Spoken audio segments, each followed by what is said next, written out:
Bueno, el trabajo práctico tiene tres partes, por decirlo de alguna manera.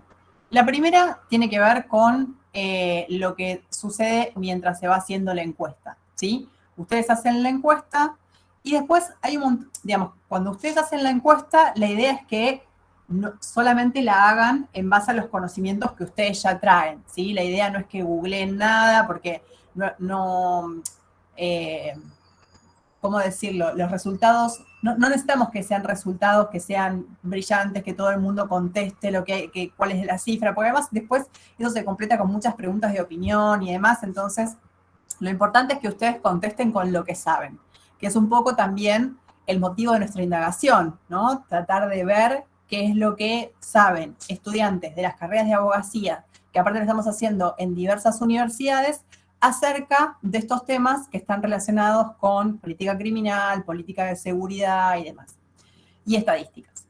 Entonces, lo primero que sucede es eso. Ustedes hacen la encuesta y después lo que les pedimos es, bueno, probablemente haya muchas cosas que ustedes desconozcan. Por ejemplo, no sé, cuántas personas privadas de libertad hay en el país. Entonces, la idea es que después puedan ir y busquen en fuentes oficiales dónde están esas cifras, porque todas esas cifras por las que preguntamos están publicadas, y que puedan buscar las respuestas correctas a eso y que puedan citar la fuente, ¿sí? Esto tiene que ver también con empezar a desarrollar algunas herramientas que tienen que ver no con las búsquedas tradicionales, tal vez que se hacen en la Facultad de Derecho, que tienen tal vez que ver más con doctrina, con jurisprudencia, con ese tipo de cuestiones, sino empezar a desarrollar otras habilidades que tienen que ver con la investigación y también que tiene que ver, por supuesto, con políticas públicas, que cuando digo políticas públicas lo pienso en sentido amplio,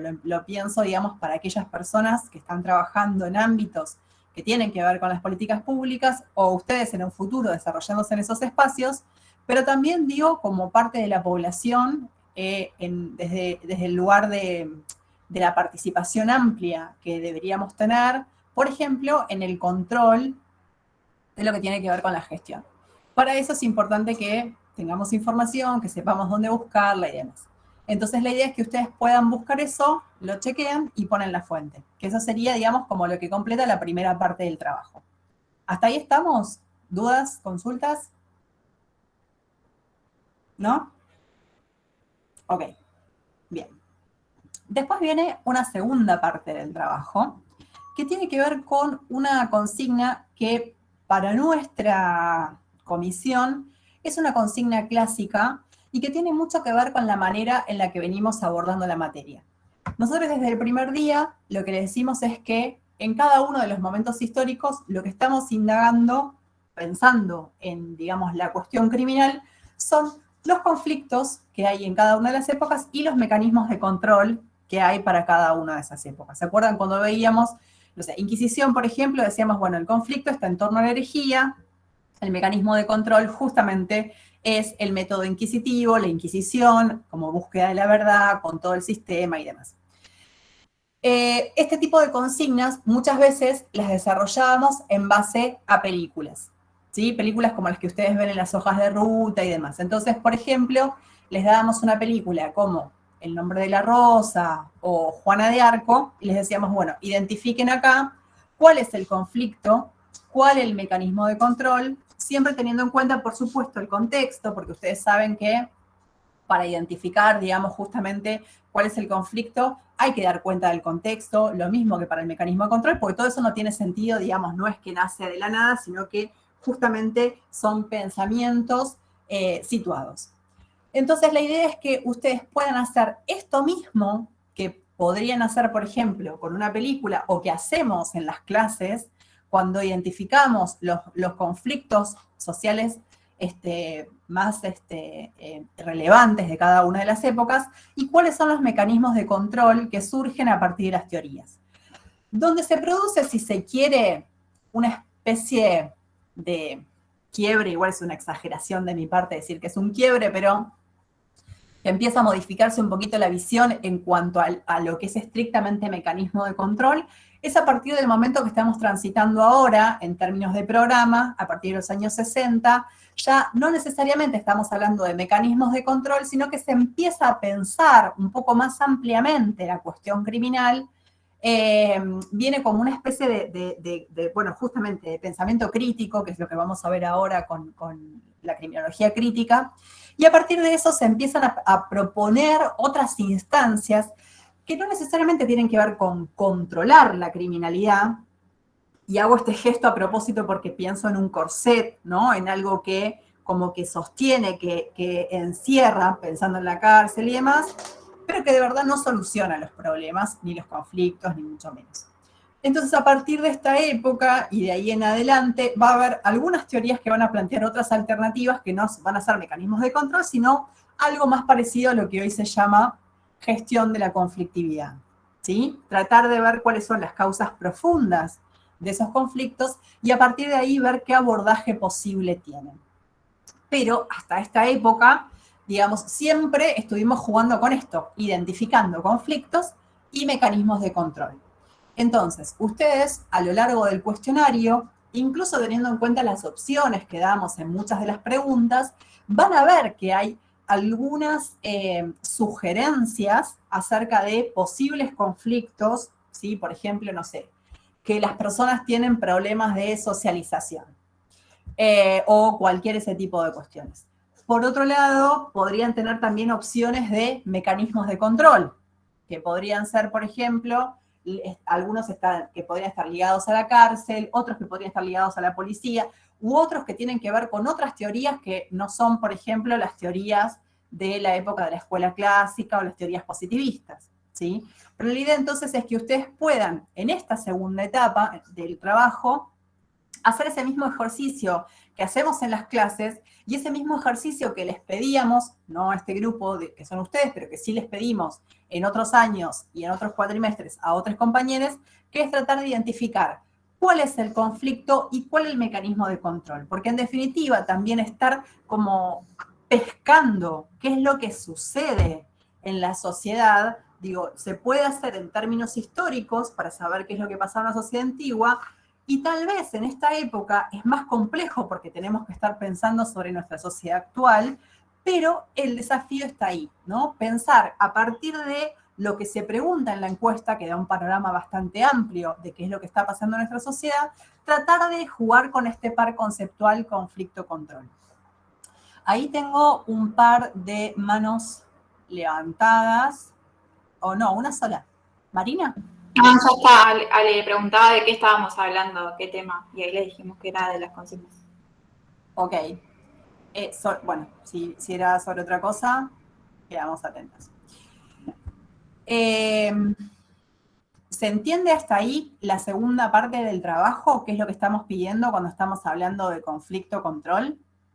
Digo, no es algo que vaya a salir así, es algo que hay que pensar, reflexionar.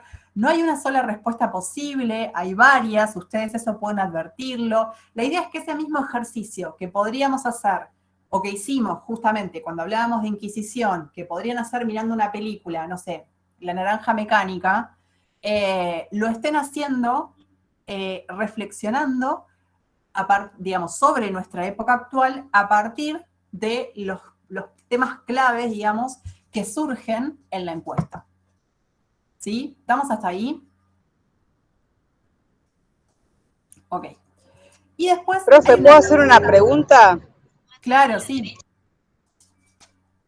Yo, en mi caso, que yo no me acuerdo lo que yo completé en la encuesta, ¿la tengo que volver a hacer y anotar? No, les vamos a, si no está subido ahora, ya me lo anoto, aparte de lo de Goffman, para dejarles en PDF el modelo de la encuesta, así ustedes, o sea, y no importa lo que respondiste, lo que vas a tener que hacer es buscar igual cuáles son las respuestas correctas, más allá de que coincidan con las tuyas o no. ¿Se entiende, Marina? Listo, profe. Y otra consulta, profe, porque yo, viste que soy de la escuela clásica, me gusta imprimir, viste, los textos, y yo bajé del Drive el texto de Binder, pero no me da acceso para poder imprimirlo. Eso, ¿Cómo puedo hacer? cuestiones tecnológicas, les juro que no sé cómo ayudarles. Si alguien sabe y tiene el Ay, secreto. creo, ¿por qué puede ser? Pero qué raro. A ver. ¿Alguien lo pudo imprimir o nadie lo imprimió? Sí, yo sí lo pude imprimir, pero no lo podía agrandar en la hoja, como que me quedó chiquito, pero lo pude imprimir. A mí porque me gusta tenerlo en papel, ¿viste? Soy más de Sí, la escuela. si no, Marina, la sugerencia para mí siempre es bajátelo a la computadora, de la computadora abrilo y ahí mandalo a imprimir. O sea, no trates de imprimirlo directo del archivo que abrís, porque capaz es un tema con el Drive, te lo bajas a tu computadora y ahí debería dejarte sin problema. Fuera eso, no se me ocurre otra cosa. Ay, Listo, genial, Marina, perdón, no descargues el archivo porque está bloqueado para imprimir. Cuando lo abras del Drive o de donde sea que esté subido, directamente apretá la opción imprimir, no lo descargues porque está bloqueado, si no, no lo vas a poder imprimir. Al revés entonces de lo que yo te decía. Bueno, alguna de las dos era. Perfecto. Claro, es cuando lo pones en vista previa desde el Drive, ahí aparece la opción a la derecha arriba de poder imprimir. Claro. Perfecto. Bien, hasta ahí entonces la segunda parte del trabajo queda, ¿sí? Esta idea de jugar con el conflicto, el mecanismo de control. Bueno. Y la tercera parte del trabajo es algo que está bastante vinculado con lo que tiene que ver también con la encuesta. Y la idea es que ustedes puedan identificar, todavía no vimos igual estas escuelas, la nueva izquierda y la nueva derecha, pero por eso también postdatamos la entrega del trabajo práctico, para que ustedes puedan ver todas las escuelas, incluso la nueva izquierda y la nueva derecha. Y la idea es que identifiquen dentro de la encuesta por lo menos 5 elementos que puedan relacionarse con los lineamientos de políticas públicas que realizaron los autores de estas escuelas. Pueden tomar una o pueden tomar otra. Y ahí les decimos que tomen como referencia para encontrar estos elementos las opciones presentadas en algunas preguntas, ¿sí? Lo mismo que les aconsejaba para identificar el conflicto y el mecanismo de control. En este caso vamos a estar pensando específicamente en lo que tiene que ver con políticas públicas, y ahí es donde es importante también, por supuesto, leer el texto de Binder para poder estar reflexionando con un poco más de idea, porque es algo que es relativamente nuevo para ustedes, y entiendo que debe ser nuevo también no solamente en la materia, sino en la facultad en su conjunto, estar pensando sobre la política criminal, sobre la política de seguridad y demás. Y ahí la idea es enumerar justamente esos elementos de las políticas públicas y utilizar las herramientas que despliegan estos autores para el análisis de esos elementos. Ustedes van a ver que cuando lean acerca de qué se trata la política de seguridad, de qué se trata la política criminal, y lean las escuelas de nueva izquierda y nueva derecha, van a ver claramente cómo se despliegan distintos elementos que corresponden justamente a este tipo de políticas. Les doy un ejemplo que la verdad que no recuerdo si apareció o no en la encuesta, pero como para que tengan una idea. Por ejemplo, la nueva derecha es justamente una opción de derecha que aparece en los años 80, ustedes ya la van a ver y todo. Una de las propuestas que tienen es algo que se parece bastante a lo que en nuestro país se conoce como saturación de las zonas, ¿no? La saturación policial. Esto es cuando, por ejemplo, pensando en prevenir el delito, y digo pensando porque esto después no necesariamente se verifica en la realidad, lo que se hace es llenar una zona de presencia policial, pensando que la presencia policial va a cumplir con ese objetivo de la política de seguridad. Entonces, si por ejemplo yo tuviera que elegir un elemento de la nueva derecha y tuviera dentro de la encuesta despliegue policial o saturación policial de una zona y demás, elijo eso, voy a la nueva derecha, lo explico, y también, por supuesto, hago la relación con el texto de Binder para explicar de qué se trata esa política de seguridad o qué es una política de seguridad. Es algo que tal vez ustedes ahora lo están viendo más lejano, porque todavía no vieron la nueva izquierda, no vieron la nueva derecha, tal vez no leyeron todavía el texto de Binder, pero es algo que también es una consigna que está aprobada, digo, ninguna de estas consignas es nueva. Sí, tal vez ponerlas juntas en un trabajo, pero por eso decidimos hacer un solo trabajo en vez de hacer 2 o 3 como hacíamos en otros cuatrimestres, y que este trabajo tengan un poquito más de tiempo para ir haciéndolo de a poco. La idea es que tal vez se dejen para el final la última de las preguntas, pero todo lo demás lo puedan ir haciendo ya de a poquito, porque ya tienen, digamos, conocimiento de varias escuelas. Estamos llegando ya a los años 60 hoy, entonces tienen todo un recorrido de escuelas como para poder ir respondiendo las otras preguntas. Y bueno, ni hablar de la primera parte, que ni siquiera tiene que estar buscando en el libro de Anitúa, sino estar justamente buscando las páginas oficiales que brindan los datos que les pedimos. ¿Dudas? ¿Consultas? A mí me quedó una pregunta sobre el punto 3. Sí, Matías. Dice que hay que relacionar los elementos del par conceptual conflicto-control con los pensamientos criminológicos. Mi pregunta es si es posible relacionar, digamos, problemas actuales con teorías criminológicas pasadas, o van a tener que ser todas más o menos contemporáneos. No, lo puedes relacionar con cualquiera. Y es justamente el punto fuerte, digamos, que tiene el tipo de abordaje que presentamos, que es un abordaje dialéctico, que lo que te permite es ver todo el tiempo cómo entran en diálogo las distintas escuelas, los distintos pensamientos criminológicos, y que, digo, si viéramos el tiempo en términos lineales, todas esas teorías estarían tipo como prescriptas. Entonces no podríamos estar buscando elementos de teorías antiguas en la realidad. En cambio, como el planteo justamente es dialéctico, esto es, todo el tiempo están entrando en diálogos las etapas, el movimiento es espiralado, el movimiento es cíclico, ¿sí? Entonces sí vas a poder utilizar cualquiera de las teorías que venimos viendo hasta ahora. Por supuesto que tengan sentido y resuenen con lo que estás analizando, pero digo, no hay limitaciones en términos temporales, justamente porque no vemos el tiempo en términos lineales. Perfecto, gracias. De nada, Matías. Bien. ¿Algo más? ¿No? Ok. ¿Les parece empezamos con la clase entonces? ¿Sí? Nos toca criminología crítica hoy. Eri, ¿querés arrancar vos? Voy arrancando y cualquier cosa vamos mechando. Bueno, para arrancar vamos a contextualizar, como hacemos siempre. Dijimos que estamos hablando de los años 60, es una década que a mí me gusta llamarla como de crisis y de construcción. Ustedes sabrán que es una década de mucha crítica, de mucha resistencia, y a nivel político estamos en medio de la Guerra Fría, en medio de la Guerra de Vietnam. Por otro lado, el estado de bienestar todavía es bastante fuerte. Hay una intervención económica expansiva e inclusión social a través de diferentes programas y políticas económicas de esta ideología.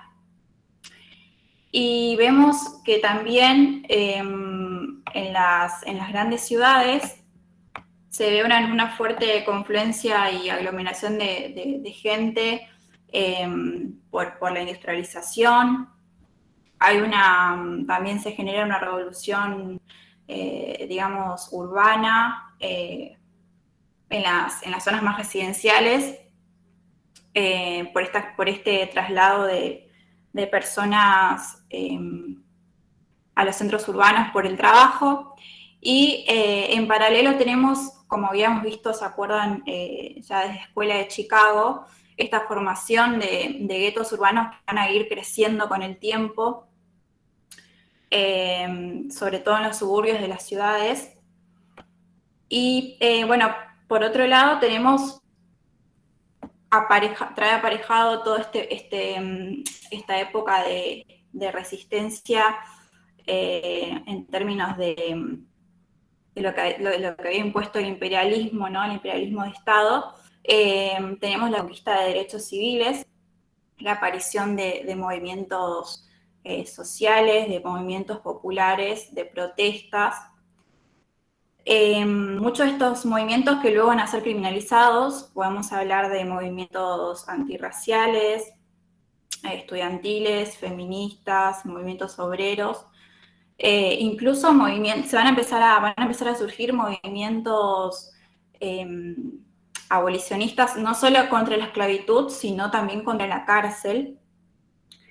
Un grupo que surgió en esta época abolicionista de la cárcel fueron los Black Muslims, que empezaron a cuestionarse los motivos de por qué la cárcel era la solución a la cuestión criminal, y bueno, aparte, como el nombre lo indica, eran personas de color negro, entonces también se generaba esta confluencia del movimiento antirracial junto con el movimiento anticarcelario. Aparte, porque sabemos que en Estados Unidos la práctica de la pena indeterminada todavía seguía vigente, entonces esto también fomentaba esta protesta.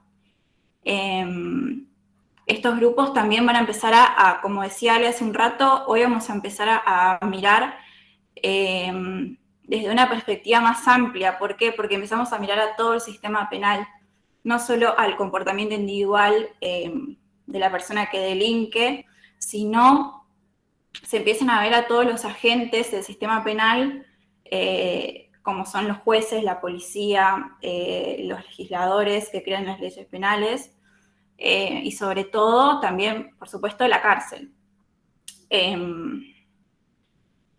Entonces, a partir de esto es que es importante que retengan esta idea de que a partir de los 60 que se genera como este quiebre a nivel, digo, de análisis, vamos a estudiar al sistema penal en su conjunto.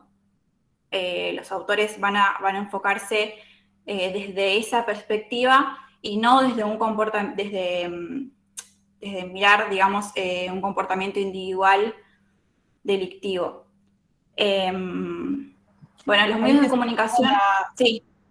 Te sumo una frase, Eri, que aparece en el libro de Anindúa y que a mí me parece como muy clarificadora justamente de esto, que es que una de las cosas que se advierte en ese momento, no porque sintieran, digamos, que era de ese momento, sino que justamente cuando digo se advierte, quiero decir más bien se pone en evidencia, ¿no? Como se empieza a nombrar, se empieza a poner blanco sobre negro en ese sentido, de decir, bueno, hasta ahora lo que ha estado sucediendo es que se ha criminalizado la actividad política, ¿no? O sea, todo lo que tiene que ver, por eso Eri hace un rato nombraba justamente a todos los activismos, ¿no? Lo que tenía que ver con la ecología, lo que tenía que ver con la paz, por supuesto el movimiento de mujeres, que en ese caso, pensando que estamos hablando de Estados Unidos, coincide con la segunda ola del feminismo, que está justamente pensado en todo lo que sucedía en Estados Unidos, los movimientos estudiantiles de afroamericanos, eso también tiene que ver con el Mayo francés y demás.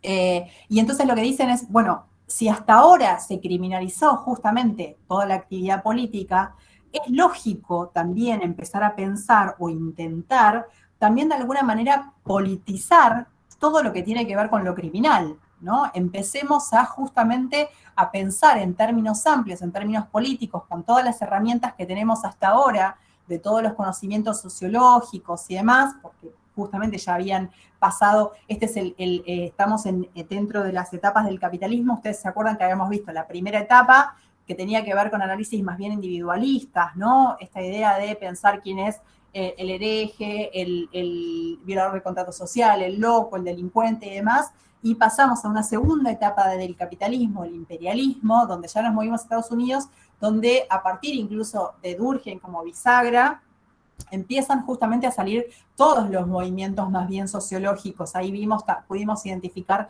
también 3 periodos. El primero que tenía que ver más bien con la Escuela de Chicago, el segundo que tenía que ver más bien con toda la sociología funcionalista, y este tercer momento, que es de una sociología más bien constructivista, ¿no? Se empieza a pensar cómo están construidas esas categorías que están encarcelando personas, ¿sí? Cómo está construido justamente todo ese sistema, toda esa maquinaria compleja que empieza a, no que empieza, que históricamente viene justamente criminalizando todo lo que tiene que ver con la actividad política. Entonces, me parece que es justamente esta idea de dar vuelta un poco. En esta época hay mucho de juego de palabras, lo vamos a ver en un ratito cuando veamos algunos otros autores, de, bueno, si hasta ahora se venía haciendo esto, empecemos a pensar en esto otro. En este caso tiene que ver con eso. Se venía criminalizando toda la actividad política, bueno, empecemos a pensar justamente en politizar todo lo que tiene que ver con lo criminal. Empecemos a ponerle nombre y apellido y a pensar con categorías de qué se trata todo esto tan complejo que hasta ahora siempre se dio por sentado, siempre se dijo, eso es así porque siempre fue así, o no se reflexionó sobre eso, ¿no? Este es el momento en el que empiezan a pensarse sobre las causas profundas de este tipo de cuestiones. Gracias, Ale. Les decía que también los medios de comunicación es una época en que habrán visto, sobre todo en el cine y en la música, son medios mediante los cuales, para la redundancia, se refleja esto de la crisis o de repensar un montón de cosas. También a partir de las publicidades comerciales, sobre todo en la televisión, se empiezan a dar ciertos mensajes fuertes por esos medios y bueno, los medios de comunicación tienen un rol muy importante en esta etapa. Bueno, retomando un poco conceptos clave de las últimas clases que tuvieron, que fueron las de etiquetamiento y de Goffman. Con el enfoque del etiquetamiento, ustedes vieron que se generó como cierta ruptura de la concepción etiológica del delito. Los autores del enfoque del etiquetamiento criticaban al positivismo y lo que trataron de hacer es dejar de lado el análisis del comportamiento individual para pasar a un método de estudio etnográfico y mediante los procesos de criminalización que, como decían los autores, surge a partir de la interacción y la reacción social. Bueno, a ver, les habrá contado Hernán seguramente del caso de Becker, que estudia consumidores de marihuana y músicos de jazz. Y bueno, y también vieron a Goffman, que estudia a personas internadas en instituciones totales como un hospital psiquiátrico, por ejemplo. Entonces, bueno, con esto para así concluir en resumen que es una etapa también de quiebre de paradigma en el sentido del estudio, de cómo se aborda la cuestión criminal, y de un periodo de fuertes críticas a todo el sistema y a los métodos de control social que ejercen los agentes del sistema. Entonces, en este contexto, surge la criminología crítica, que es un espacio donde confluyen muchos autores de distintos palos, vienen de distintas ideologías políticas, pero en realidad lo que los une es esto de la crítica del sistema penal y también en su mayoría son marxistas, entonces esto es un punto en común. Por eso van a plantear su crítica a partir del sistema de clases que es generado por el capitalismo y que, van a decir, crea una población desigual que genera un sistema, a su vez un sistema súper violento, porque partiendo de esta desigualdad como un elemento natural del capitalismo, las clases dominantes ejercen esta violencia mediante la definición de conductas que son consideradas delitos. O sea, lo que critican es que las clases dominantes son las que definen qué conductas son consideradas delito y dicen que mediante, o sea, que mientras esto siga así, la reacción, claramente va a haber una reacción social en las clases dominadas. Entonces, hacen esta especie de denuncia al sistema y dicen, a ver, el principio de igualdad ante la ley pregonado por el derecho penal, por el derecho en general, esconde una desigualdad que es estructural, que atraviesa todo el sistema y que el derecho penal y todo el aparato punitivo es instrumento por el cual se sirven estas clases dominantes para criminalizar a la clase trabajadora. Entonces, como les dije, habían varias vertientes dentro de la criminología crítica, pero como para resumir, ¿qué eran las cosas que tenían en común? Bueno, esto de derribar el paradigma teológico, porque criticaban también al positivismo, decían, bueno, no nos fijemos, no hay que fijarse más en la causa del delito como por el abordaje que lo hacía el positivismo. También criticaban a las respuestas que dio la sociología. Decían, bueno, a ver, tenían en cuenta una especie de teoría general y datos cuantitativos, pero al fin y al cabo también terminaban reduciendo todo a una perspectiva etiológica o médica, porque diagnosticaban el problema criminal y actuaban digamos, a partir de un caso concreto y tomaban medidas para esos casos concretos. Otra crítica que le hacían al positivismo es esto de, bueno, ¿por qué nunca pudieron explicar por qué solamente algunos individuos eran delincuentes y por qué solo a esos el sistema penal los perseguía y por qué solo a esos luego les imponía un tratamiento?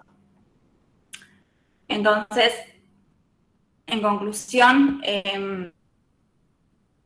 llamaban a esta criminología como la vieja criminología y a esta criminología crítica, que era la que ellos propugnaban, la llamaban la nueva criminología, porque el objeto de estudio no debía ser la criminalidad en sí, sino todos los aparatos que la generan y la manejan.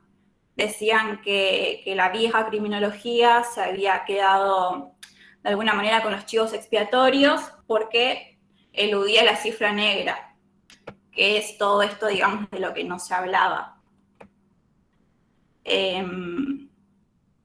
Bueno, ahora les voy a nombrar algunos autores y luego Ale va a profundizar sobre a mi humilde entender los más importantes.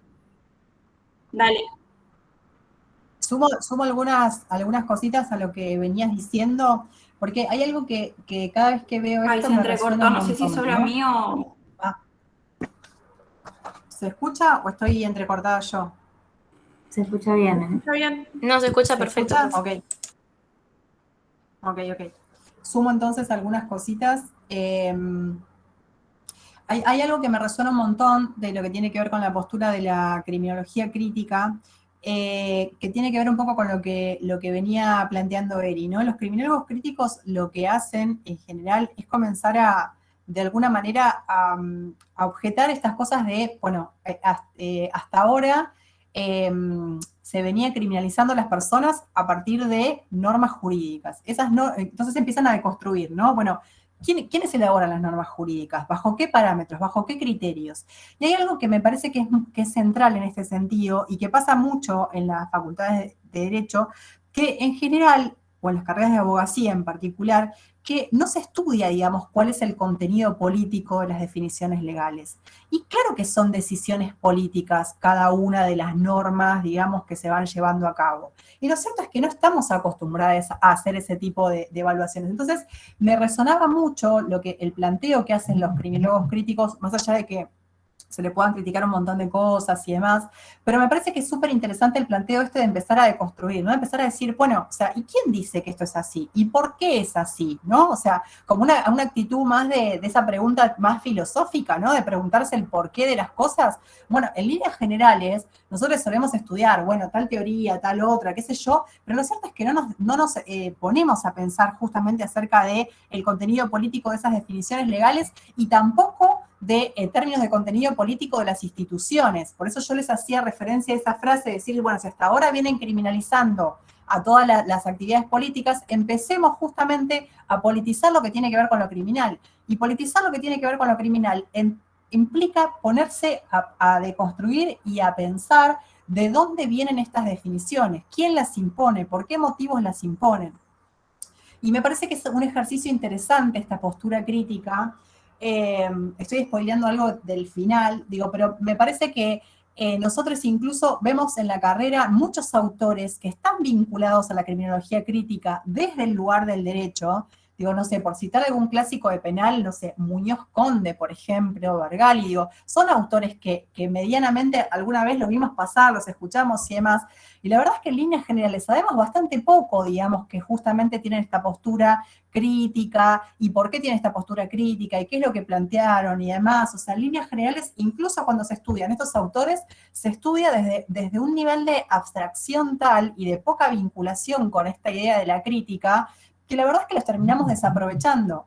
Entonces, me parece muy potente este planteo, sobre todo para nosotros, que estamos acostumbrados, digo, cuando digo nosotros me refiero a los que pasamos por las facultades de Derecho, o los que estudiamos abogacía, porque no sé si pasa lo mismo, no sé, en traductorado, pero digo, por lo menos quienes estamos en la carrera de abogacía, no estamos acostumbrados a reflexionar sobre estas cosas. No sé cuál es su experiencia acerca de esto, o si quieren decir algo al respecto, digo, pero en líneas generales no pensamos acerca de los contenidos de las definiciones legales, simplemente las estudiamos, decimos, bueno, el Código Penal vigente es este, las leyes son estas, entonces cuando estudiás, no sé, delitos económicos, estudiás cuáles son todos los delitos económicos y qué tienen que ver y qué sé yo, pero no lo estudias desde un punto de vista político, amplio, digamos, justamente como diciendo, bueno, a ver de dónde viene esto, qué quiere decir, qué intereses están en juego con esto, o por qué se penaliza esto y no se penaliza esto otro. Digo, ya lo venía diciendo Sutherland desde los años 40, ¿no? O sea, acá hay una doble vara en relación a estas cosas, incluso Sutherland no criticaba desde una postura vacía, sino justamente por las consecuencias que esto traía.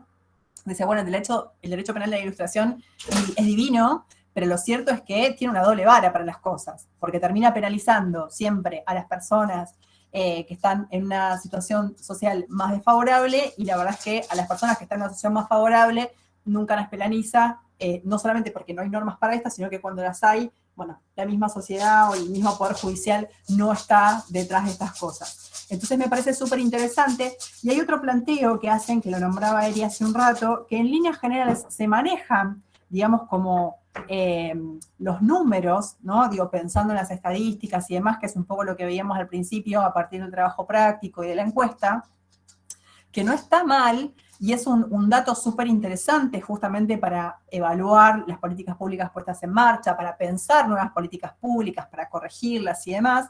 Pero lo cierto es que si solo estamos pensando en esos números, lo que estamos haciendo es simplemente ver cómo está funcionando el sistema penal. No estamos pensando en ninguna otra cosa. Primero no vemos la película completa, no estamos viendo cuáles son las causas de lo que está sucediendo, y a partir de eso tampoco tenemos ningún margen de acción. Simplemente contamos casos y personas. ¿Sí? Yo puedo agarrar el SNIC y decir, bueno, ¿qué cantidad de delitos se cometieron contra la propiedad en tal periodo de tiempo? Sí, buenísimo, conté casos. Bueno, puedo agarrar el SNEP y ver cuánta cantidad de personas hay privadas de libertad por contrabando de estupefacientes. Bueno, listo, puedo decir, es un fenómeno, pero estoy contando casos y personas. No estoy viendo la película completa, no estoy yendo más allá. Entonces, la propuesta de la criminología crítica es una propuesta muy revolucionaria en este sentido, porque rompe con el statu quo, rompe con las teorías criminológicas que venían de alguna manera convalidando todo el quehacer de las agencias del sistema penal, y a partir de esto propone otra cosa, ¿no? Propone empezar a mirar con mucho más detalle y con mucho más atención qué sucede con esas definiciones legales y qué sucede también con las instituciones. No solamente en términos constitutivos de las dos cosas, sino también en lo que hace a las consecuencias, ¿no?, de estas acciones. Y la verdad es que, por supuesto, por eso también criticaban a los teóricos del etiquetamiento, porque decía, bueno, los teóricos del etiquetamiento algo ya venían viendo de todo esto, pero se quedan en una simple descripción, ¿no? No proponen algo verdaderamente profundo. Estas eran personas muy comprometidas con su tiempo y planteaban que había que de alguna manera hacer algo con esto. Perdón, Eri, que te interrumpí justo cuando estabas por empezar con los autores. Igual me parece que fue justo porque justo se te había medio como cortado internet. Ay, buenísimo. Bueno, les nombro brevemente algunos autores, los más destacados, sobre todo de la escuela estadounidense. Tenemos a Chambliss y Kinney. Chambliss en particular va a centrar su estudio va a decir que la aparición histórica de determinados delitos se debe a la relación que existe con los mercados de trabajo. Particularmente va a estudiar la criminalidad en Estados Unidos y en Nigeria. A ver, ¿alguien habló en el chat? Sí. Sí, yo te pedía si podías escribir los nombres después, pero no me apuro. Gracias. Ahí los paso yo, ahí los paso. Dale. Bueno, va a estudiar la criminalidad en Estados Unidos y en Nigeria, va a hacer un estudio comparativo y a la conclusión que va a llegar es que la sociedad capitalista no solamente produce la criminalidad, sino que requiere un elevado índice de criminalidad para funcionar. Entonces, la criminalidad para Chambliss va a ser producto de las imposiciones culturales que a su vez son producto de esta necesidad de consumo que propugna el capitalismo, combinado con las necesidades materiales que tienen las sociedades, que tienen las personas. Entonces, esta combinación entre las imposiciones culturales, el consumo y las necesidades materiales van a fomentar el proceso de explotación de la plusvalía, dice Chambliss. Otro autor es Kinney, que hace una teoría crítica un poco más, digamos, interdisciplinaria, porque su planteo es a partir del psicoanálisis, de una perspectiva más ligada a lo religioso, como es el budismo, y también tiene un poco de una mirada marxista. Su propuesta radica en reemplazar el orden legal centralizado y opresor, que es esto de lo que veníamos hablando, de quiénes son y qué dicen las definiciones legales del delito, reemplazar esto por un orden, por volver a organizarse en pequeñas comunidades autogestionadas. Luego tenemos a Anthony Platt. ¿Reemplazar qué cosa? No entendí, disculpa. Reemplazar el orden legal, digamos, es como, podríamos decir medio en un sentido, no sé, Ale, si está bien, pero en un sentido un poco anarquista, en términos de lo legal, porque dice, saquemos este orden legal centralizado, opresor, que es este que no sabemos quiénes crean las leyes y qué dicen las definiciones legales del delito, y volvamos a comunidades autogestionadas como eran ¿se acuerdan, por ejemplo, los pueblos germánicos? Sí, no necesariamente igual, no sé, al menos desde mi punto de vista, no necesariamente tiene que ver con una postura anarquista. No, se te escucha.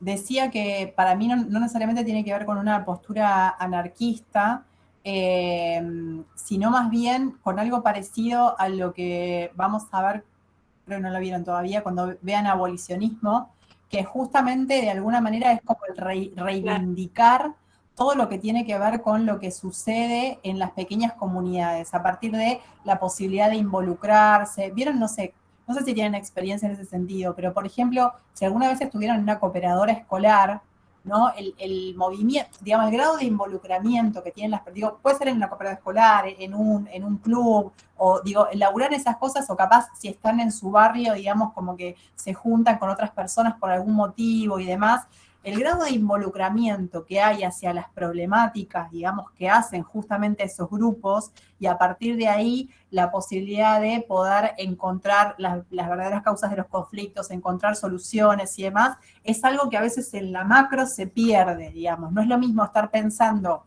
en política nacional en un país, no sé, como el nuestro, que tiene ya no sé cuánto, no sé, digo lo de la última cifra que me acuerdo, 44 millones de habitantes y demás, y pensar en cosas macro y ver cómo la sociedad se involucra en eso, que es más difícil porque es muy diversa, porque tienen distintas problemáticas y demás, que pensar en lo que sucede en las pequeñas comunidades, ¿no? Hay algo de la lógica abolicionista ahí, que ya la van a ver cuando vean esas escuelas, que tiene que ver con eso, con reivindicar la importancia de las pequeñas comunidades, porque justamente ahí es donde se consigue un mayor involucramiento de las personas y a partir de ahí una mejor posibilidad de gestionar la conflictividad.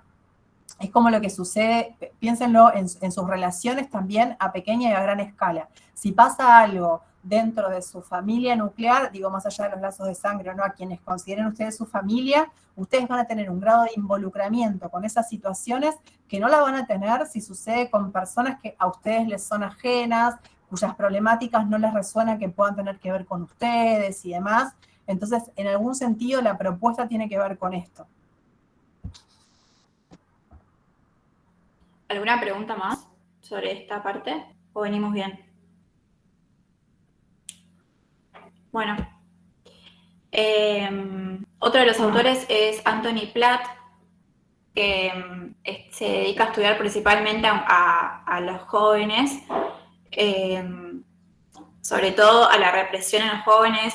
De nuevo, es una etapa de fuerte criminalización de los grupos más reaccionarios, y estudia a la represión de los jóvenes en Estados Unidos a lo largo de la historia, es interesante su mirada sobre esto, porque centra el estudio en la justificación intelectual y también ideológica del paternalismo terapéutico que de alguna manera propugnó el positivismo. Y lo que dice es que esta forma de abordar la delincuencia juvenil era educar a los jóvenes de clases bajas para convertirlos en el futuro en trabajadores obedientes.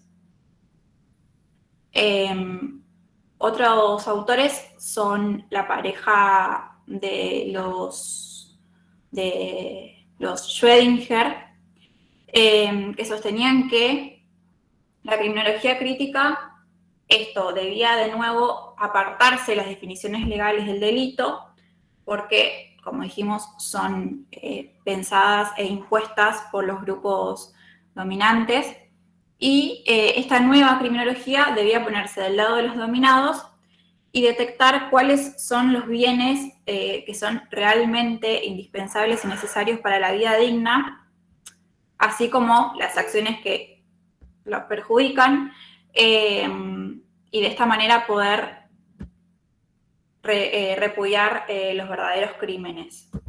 ¿Había algo en el chat? Se me sonó. Ahí está. Vale. Particularmente Julia Schrödinger es militante feminista y va a formar el primer movimiento de lucha contra la violación y el abuso sexual en Estados Unidos. ¿Por qué? Porque quería lograr, o uno de los, digamos, de las metas de este movimiento era cambiar el abordaje que se hace tanto desde las fuerzas de seguridad, digamos, de la policía, como el abordaje médico, psicológico, que se hace a las víctimas cuando se las atiende luego de sufrir este tipo de delitos. En 1982, producto de todo este laburo que hace del activismo en este primer movimiento contra la violación, va a sacar el libro que se denomina Violación y Desigualdad, que lo escribe junto a su pareja. Bueno, y esos son los estadounidenses que más se destacan. Ahora les va a contar un poco de los autores ingleses, italianos, y no sé si vamos a llegar a algo de Latinoamérica. Sí, una recomendación de lectura, iba a decir lectura liviana porque es corto, pero no es liviana en el sentido de que es un libro de mucha intensidad, aunque no tiene golpes bajos. ¿Por qué volvías cada verano? Belén López Peiró.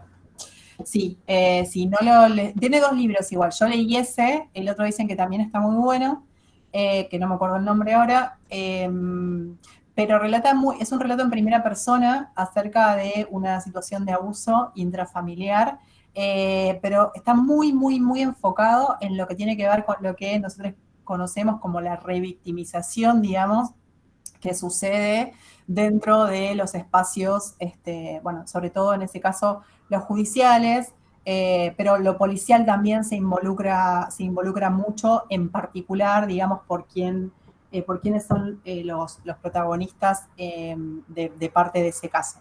Sí, el libro se llama ¿Por qué volvías cada verano?, de Belén López Peiró. Bueno, cualquier cosa. Ahí está, perfecto.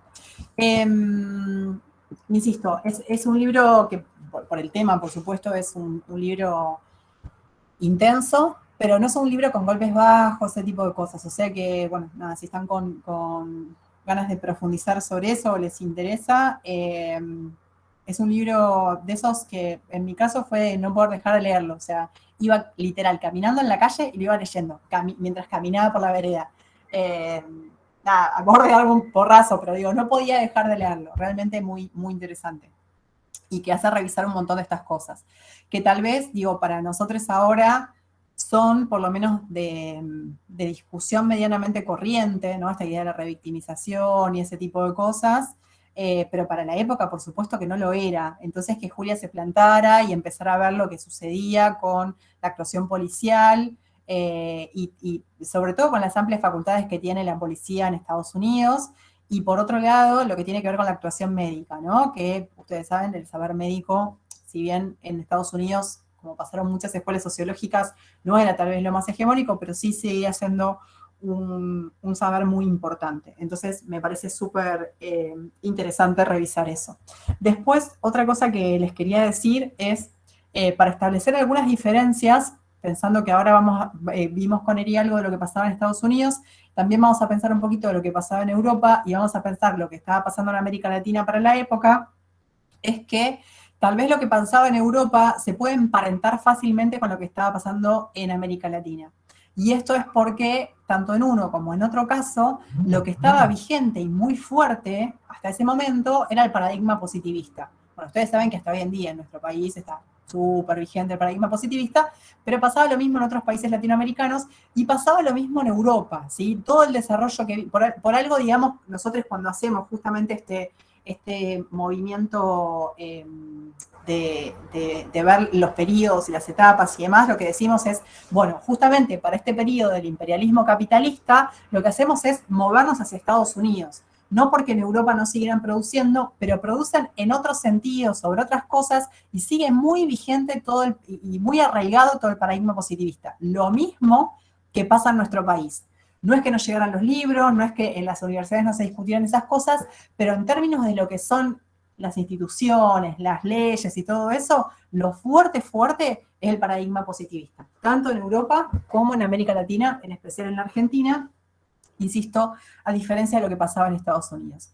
Otra cosa interesante que ustedes van a ver en el libro de Anitúa, pero que está bueno también para revisar si ustedes en algún momento tienen que hacer alguna investigación o algo, en esos momentos había mucho de lo que tenían que ver con las conferencias mundiales, ¿sí? Algunas eran oficiales, otras empiezan, digamos, como a romper con las oficiales y empiezan a hacer, digamos, como unas uniones de criminólogos críticos y demás, entonces empiezan a reunirse, el saber empieza a circular, empieza a romper fronteras y empieza a circular muy fuertemente.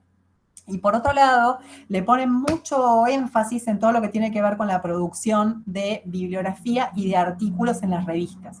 Entonces ahí salen las revistas, digo, no solamente las conferencias y los grupos más importantes, sino también revistas históricas que hasta el día de hoy se siguen produciendo y que en ese momento tenían los artículos, digamos, como de avanzada de la época. Y a partir de ahí entonces empiezan a llegar a un montón de lugares, empiezan a llegar a sus propios estudiantes, empiezan a revolucionar las carreras, digamos, donde se estudian este tipo de cuestiones, sobre todo, bueno, en Estados Unidos pasó mucho eso, pero también en Europa, y empiezan justamente a dar la discusión desde ese lugar, ¿no? Desde el lugar de la academia, pero con un profundo compromiso en lo que tiene que ver con el cambio social. Otros autores que son interesantes para la época son Laurie Taylor y Stanley Cohen, que ahora les escribo los nombres para que los tengan ahí. A diferencia de lo que pasa con otros autores de otras teorías, ¿sí? Por ejemplo, no sé, les tiro el positivismo italiano, ¿no? Que sabemos, son Lombroso, Garofalo, Ferri, y son re importantes estos autores. En este caso, les nombramos varios autores, pero no tienen el peso específico que tenían los autores de otras teorías, ¿sí? No es lo mismo, por ejemplo, cuando les nombramos a Sutherland, ¿sí? Que tiene un peso específico súper importante. En estos casos, insisto, les nombramos los autores para que ustedes puedan tener una guía, puedan revisarlos en el texto de Anitúa y demás, pero no porque tengan tanto peso específico como han tenido autores, o tanto volumen, si se quiere, como han tenido autores de otras épocas. Lo interesante del planteo de Taylor y de Cohen, y por eso se los traigo, es que de alguna manera amplían, tal como decía Eri al inicio de la clase, los objetos de estudio. O sea, yo les decía al principio, bueno, empiezan, por ejemplo, a cuestionar cosas que hasta ese momento no se cuestionaban, que tenían que ver con las leyes, con las instituciones y demás, pero justamente lo que hacen Cohen y Taylor es justamente ampliar esto, y entonces empiezan, como decía Eri al inicio, a ver qué es lo que sucede con los medios de comunicación, con los miedos, con las modas, con las bandas juveniles, bueno, por supuesto con los presos y lo que pasaba con los presos cuando estaban mucho tiempo privados de libertad, ¿no? Eri lo decía al principio, en Estados Unidos todavía regía esto de la pena indeterminada. Marcas si las hay del positivismo, a pesar de que Estados Unidos había pasado, digamos, por otras discusiones y otras escuelas sociológicas.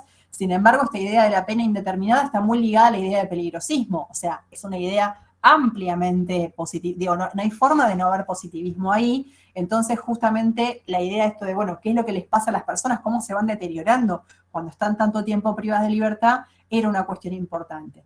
Me interesa pararme específicamente en el tema de los miedos y en el tema de las modas, porque justamente algunos autores van a empezar a advertir, y en esto acá sumo a Barata, que es un autor ya europeo, no estadounidense.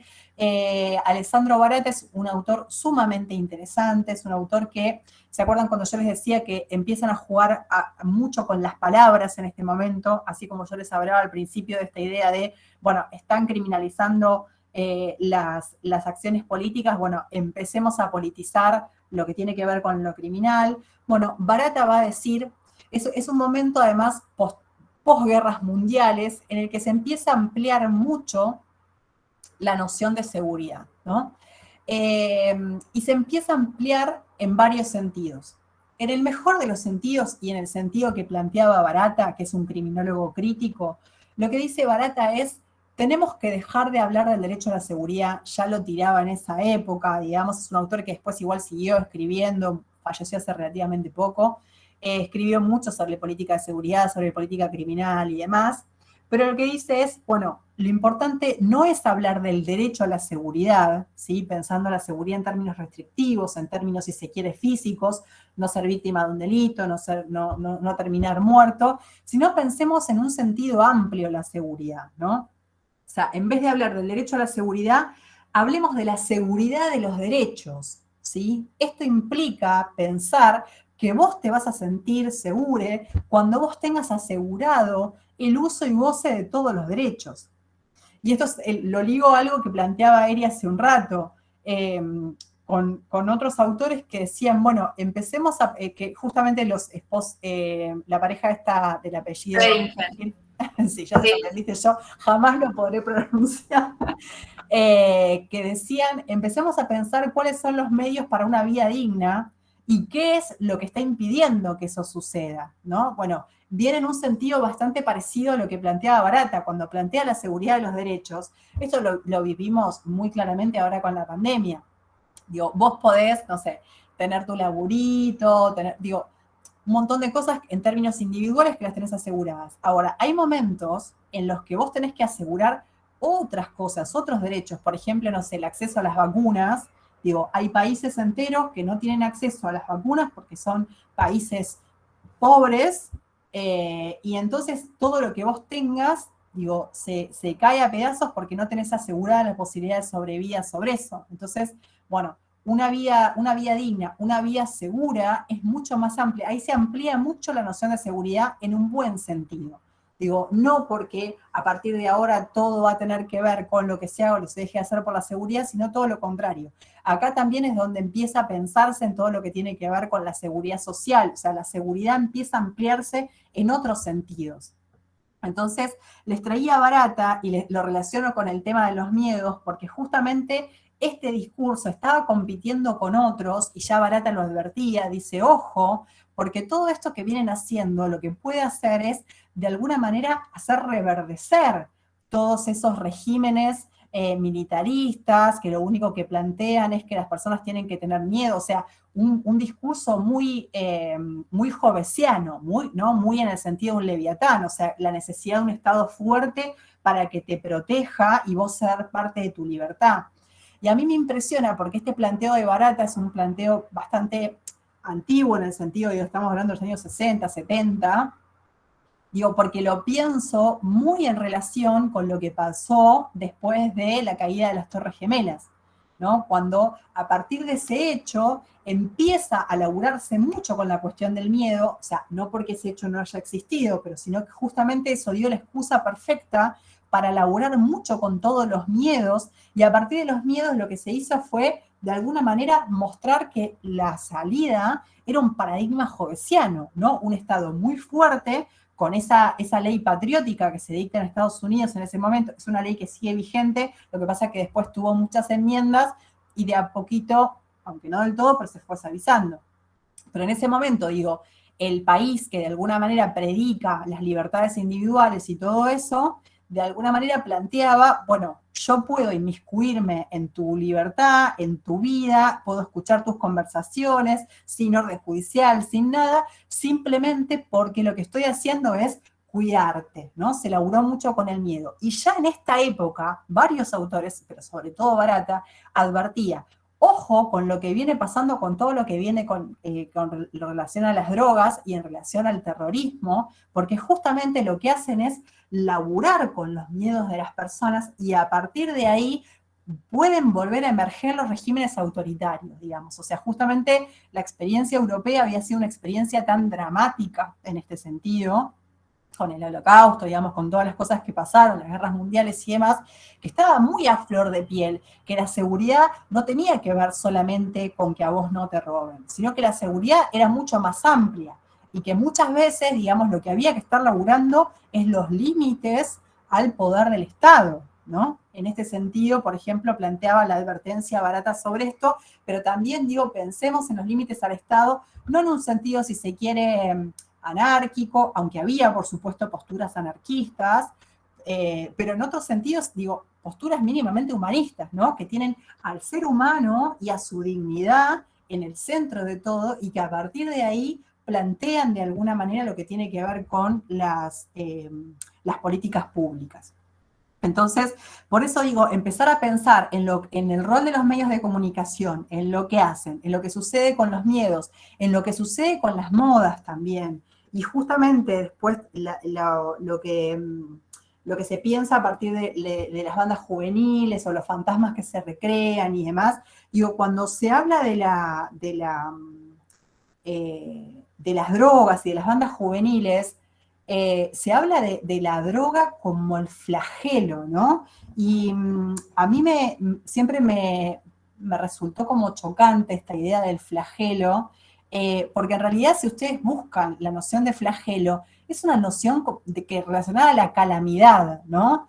Digo, y aparte se mete todo en la misma bolsa, como si fuera lo mismo consumidores que tráfico, quiénes trafican, sin mezclar cuáles son las personas que están siendo víctimas también de esos delitos complejos. Y me refiero a víctimas, por ejemplo, a las personas que son víctimas de trata y que las obligan a contrabandear estupefacientes. Digo, todo eso se pierde cuando empieza a hablarse de la lucha contra las drogas, que es algo que va a aparecer más fuertemente en Estados Unidos en los años 80, pero insisto que ya se venía advirtiendo desde esta época, ya en los 70 empezaba a advertirse todo esto, porque se veía venir y porque ya estos discursos empezaban a circular. Entonces me parece súper interesante que pensemos en esto también y la importancia que tiene justamente empezar a pensar estos nuevos temas, sobre todo desde la postura que tienen estos autores, que es desde un compromiso social absoluto, ¿no? Querían no solamente modificar lo que tenía que ver con la redistribución de la riqueza, con la redistribución de los bienes materiales, sino también la redistribución del poder, ¿no? Y en este sentido, pensar en redistribución del poder tenía que también involucrar a todos estos actores, al Estado, pero también a otros actores de peso que están ahí dando vueltas y que justamente son los que de alguna manera abonan a estas definiciones y van moldeando y van guiando lo que después se termina entendiendo como conflicto, o sea, qué se recorta como conflicto y qué no, y a partir de eso sobre qué se hace un abordaje y sobre qué no. Otros autores que son muy importantes de esta época, ahora sí, actores con volumen, digo, a diferencia, pobre, estoy bajando el precio de los otros, pero de verdad digo, porque son autores que además se van a sostener en el tiempo y porque además justamente publican un libro, estoy hablando de Taylor, Walton y Young. Este es Ian Taylor, no es Laurie Taylor. Que ya en los 70, en el 73, sacan un libro que se llama La Nueva Criminología, que justamente tiene todos estos planteos novedosos, pero los nombro porque son autores que tienen un puntapié tan importante que después va a ser central para las políticas para las teorías criminológicas que van a venir a partir de los años 80. Digo, porque estos mismos autores son los que de alguna manera, a través de su pensamiento, va a conseguir continuidad todo esto y se van a ver reflejados en los autores de la nueva izquierda. De alguna manera, entonces, lo que les decía, estos autores se comprometen, piden un cambio social, quieren la abolición de las desigualdades en términos de riqueza y en términos de poder, pero de alguna manera ellos sí se reconocían absolutamente marxistas. Lo que dicen es, bueno, el delito también es consecuencia de la estructura social, ¿no? Entonces, por eso de alguna manera empiezan a hacer este laburo de crítica, este laburo de construcción, le diríamos hoy, de lo que son estas instituciones y estas categorías. Pero ojo, y acá es interesante, estos autores no caen tampoco en un determinismo, porque reconocen cierto margen de libertad de las personas en su actuar, ¿no? Porque si no, en definitiva, parecería que son positivistas, porque si dicen, bueno, las personas están solamente condicionadas por su entorno, bueno, listo, entonces parece un pensamiento más positivista. Y esos dicen, no, hay un margen, digamos, de racionalidad en este comportamiento delictivo que tienen que ver con las oportunidades, pero no dejan de reconocer lo que pasa a nivel estructural y a nivel superestructural, digamos, en tanto postura marxista. Bien, hasta ahí entonces lo que tiene que ver con estos autores. Nos queda re poquito tiempo y les quería nombrar a Barata. que ya se los nombré. Les había adelantado hace un ratito lo que tiene que ver con los autores españoles. Les decía que en España también hay una movida muy fuerte sobre esto y que desde mi punto de vista son autores que no sé si les resonarán a ustedes, pero que al menos yo los he visto en la Facultad de Derecho, aunque por supuesto no los vi nunca como autores que eran parte de este movimiento crítico. Estoy hablando de Bustos Ramírez, estoy hablando de Vergali, de Roberto Vergali y de Francisco Muñoz Conde. ¿Los vieron en algún momento en la carrera? ¿En elementos de derecho penal, algo de eso? ¿No? ¿Ni eso? Bueno, se ve que... De nombre nomás, sí, pero al pasar. Bueno, pero de nombre por lo menos suena, ¿no? Como una cosa así de... En la biblioteca de la facultad por lo menos están los libros de estos autores, eso lo puedo asegurar.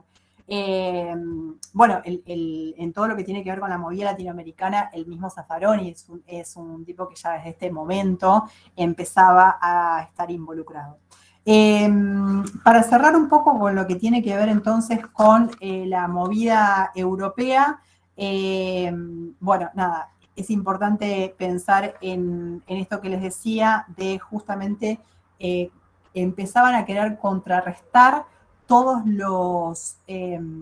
los impulsos de los nuevos ascensos, digamos, con tintes fascistas que se venían aproximando. Entonces, a partir de eso es que empiezan a ser como grupos de intelectuales que están pensando sobre estas cosas, pero con un fuerte compromiso social.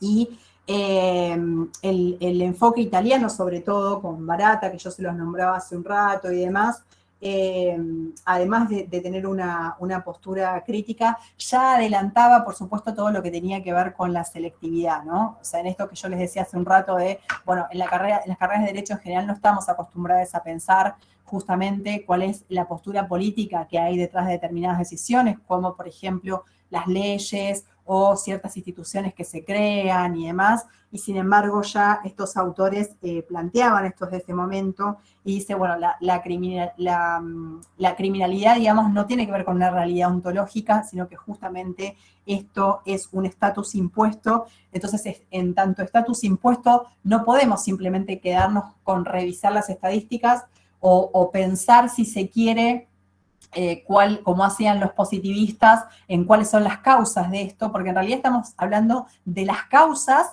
de una especie de ficción, ¿no? No lo decían en estos términos porque estaban hablando justamente de un estatus impuesto, pero en definitiva es algo parecido. O sea, es como que yo les dijera, bueno, a partir de ahora, no, ni siquiera a partir de ahora, o sea, yo voy a sacar una teoría que todas las personas que tienen anteojos son personas, no sé, que merecen 5 años de cárcel. Y entonces, a partir de eso, me pongo a buscar las causas de por qué las personas usan anteojos. Y en realidad, digo, desde la postura de la criminología crítica es lo que van a decir, bueno, ¿por qué a Alejandra se le ocurre decir que las personas que usan anteojos son personas que merecen tantos años de cárcel, ¿no? Digo, cuestionar en definitiva la decisión política que hay detrás de eso y no quedarse dando vueltas, digamos, de alguna manera convalidando este círculo vicioso que se ponía en marcha cuando se ponía en marcha el derecho penal. En América Latina, para no dejarlo sin nombrar, me parece que es interesante que pensemos, por supuesto, en el contexto. El contexto era muy diferente. Yo hace un rato les nombraba la importancia del contexto europeo, después de las guerras mundiales y demás. Bueno, en nuestro caso estamos hablando de los años 60 y sobre todo los años 70. O sea, estamos en pleno momento justamente en el que se empieza a llevar a cabo todo el plan Cóndor, ¿no? Empieza a haber un montón de dictaduras. Previo a ello también había habido algunas revoluciones. Estoy pensando en la revolución zapatista en México, que fue una de las primeras, pero que lo cierto es que no tuvo gran perdurabilidad en sus bases, pero sí después, por supuesto, lo que sucede con la Revolución Cubana en el año 58, que ahí sí, de alguna manera, fue justamente como el gran mal ejemplo, ¿no? Justamente en esta dicotomía que vuelve de nuevo de marxistas, comunistas y capitalistas y demás. Y por otro lado también lo que sucede en Nicaragua en el 79. La experiencia chilena, pensando en Allende, digamos que fue una experiencia socialista que duró poquísimo. Bueno, ahí en Chile justamente empieza el golpe cuando se produce lo que sucede con Allende, y a partir de ahí también en el resto de los países latinoamericanos. Entonces, la criminología crítica latinoamericana va a estar de alguna manera muy, muy, muy empapada de todas estas realidades, y la reflexión sobre el orden va a ser sumamente importante y muy diferente de la reflexión sobre el orden, sobre la represión y sobre el castigo que había en otros lugares, ¿sí? Ya hace un rato contamos lo que sucedía en el escenario estadounidense, contamos lo que estaba sucediendo en el escenario europeo, y este es un escenario muy diferente. Entonces, de alguna manera, lo que une a todos los criminólogos y criminólogas críticas de Latinoamérica es justamente la ruptura con este pensamiento que de alguna manera negaba, ¿no?, o legitimaba, mucho peor, todo lo que tenía que ver con la represión y la exclusión. Y por supuesto que tenían un fuerte compromiso social. También aquí se llevaron a cabo congresos, o sea, tenían la misma dinámica. De hecho, estaban también encabezados por algunas criminólogas muy destacadas, Lola Nillar de Castro y Rosa del Olmo, que son dos criminólogas venezolanas que se formaron también en Europa, o sea, no renegaban tampoco de todo lo que tenía que ver con las teorías europeas. De hecho, Rosa del Olmo, para mí tal vez si bien Lola Nillar es una criminóloga que se escucha bastante, sobre todo porque Zaffaroni también habla mucho de ella y demás, pero Rosa del Olmo para mí es como súper conocida porque es la que hace la traducción del libro El delito de cuello blanco de Sutherland, ¿no? Entonces, de alguna manera, digo, les importaba todo lo que tenía que ver con las teorías que se habían desarrollado en Europa o en Estados Unidos en otras épocas y demás. Pero lo que decían, y esto para mí es clave, es, nosotros, no decían estos términos, por supuesto, lo simplifico, digo, para que se entienda, lo que decían es, nosotros no podemos de alguna manera comprar un enlatado, ¿no? Decir, bueno, como esto fue una solución y es una buena teoría, entonces exportémosla y apliquémosla directamente acá. Decían, insisto, le daban importancia a lo que tenía que ver con las teorías de otros espacios, y por eso también hacían estas traducciones de las obras y demás, y discutían a estos autores, pero por otro lado decían, tenemos que pensar una solución local para nuestros propios conflictos, para nuestro propio escenario, que es bastante diferente del que se estaba dando en otros espacios. Había también muchos autores que incluso algunos argentinos, que tuvieron que irse exiliados justamente por la dictadura, y desde México podían de alguna manera justamente estar escribiendo y estar generando estos encuentros y demás. Y a partir de ahí lo que de alguna manera empezaron a decir es, nosotros no podemos copiar lo que se hizo en otros lugares, sí podemos tomar elementos, pero tenemos que crear una criminología propia latinoamericana, acorde a esto, y que por supuesto tenga muy en cuenta todo lo que está pasando con la represión y el castigo y la noción del orden en nuestros países. Hay algo en relación al paradigma del orden que me parece interesante. Ustedes van a leer a Binder. Binder es un autor que juega mucho con algo que él le llama como los dos paradigmas en lo que tiene que ver con la cuestión de la seguridad y con la cuestión de la política criminal, que tiene que ver con el paradigma del orden y con el paradigma de gestión de la conflictividad. Y lo que dice es, bueno, el paradigma del orden es justamente aquel que, o a través del cual se ven los conflictos como algo eminentemente negativo, ¿no? Entonces, cualquier conflicto lo que tiene que ser es ser sofocado, ser de alguna manera reprimido, y a partir de ahí devolver, restaurar el orden, ¿no? Tiene mucho que ver con todo lo que en ese sentido se entendía el orden, en todo lo que tiene que ver con la época de las dictaduras latinoamericanas.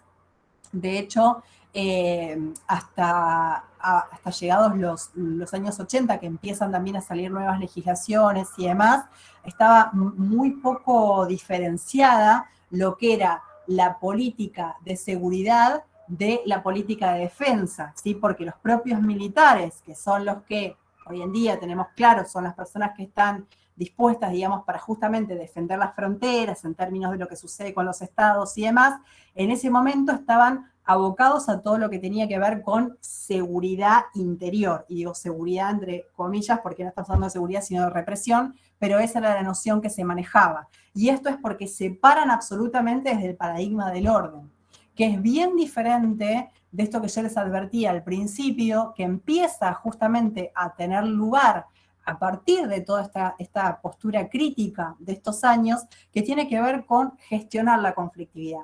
Porque esto implica pararse desde un lugar de, el conflicto no necesariamente es negativo, ¿sí? Muchas veces el conflicto está mostrando, es un emergente de algo más profundo, tenemos que estar viendo de qué se trata, y a partir de eso empezar a ver cómo lo abordamos.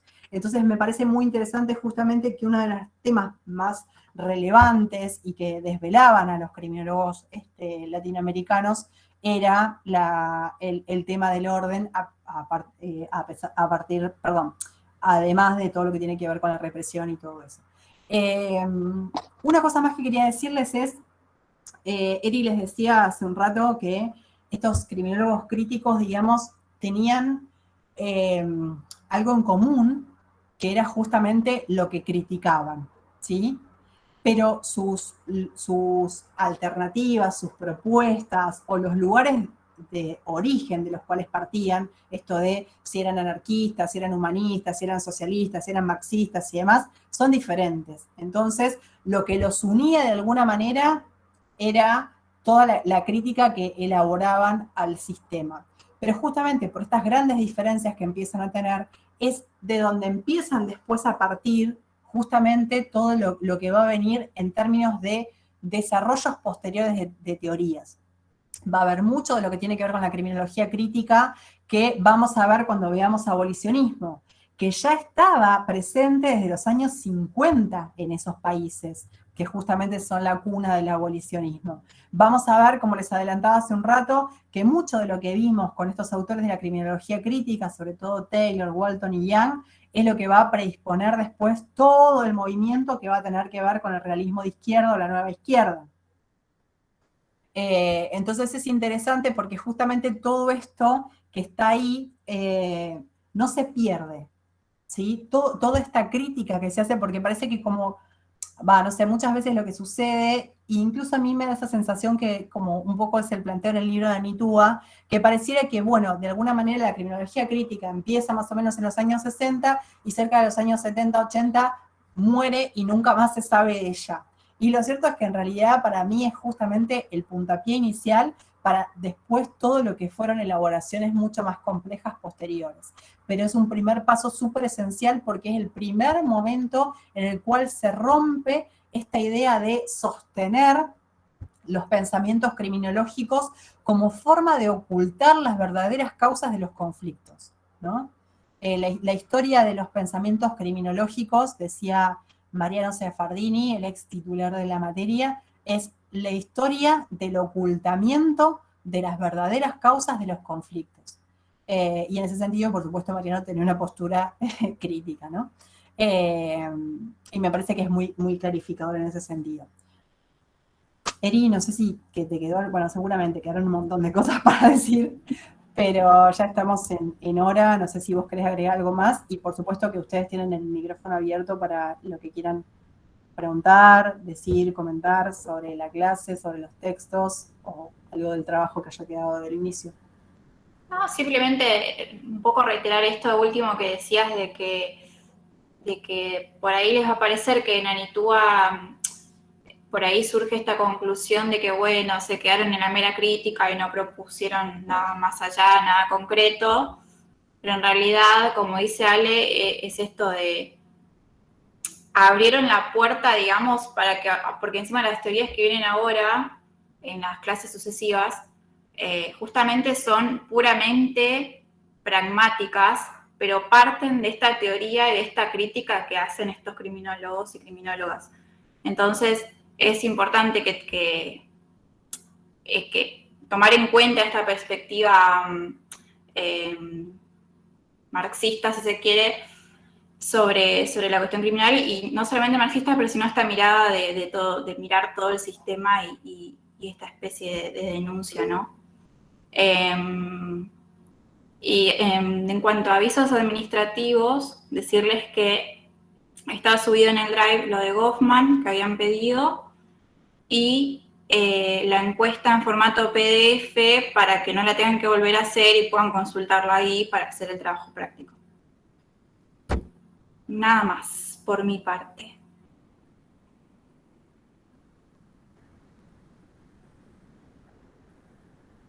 Ok.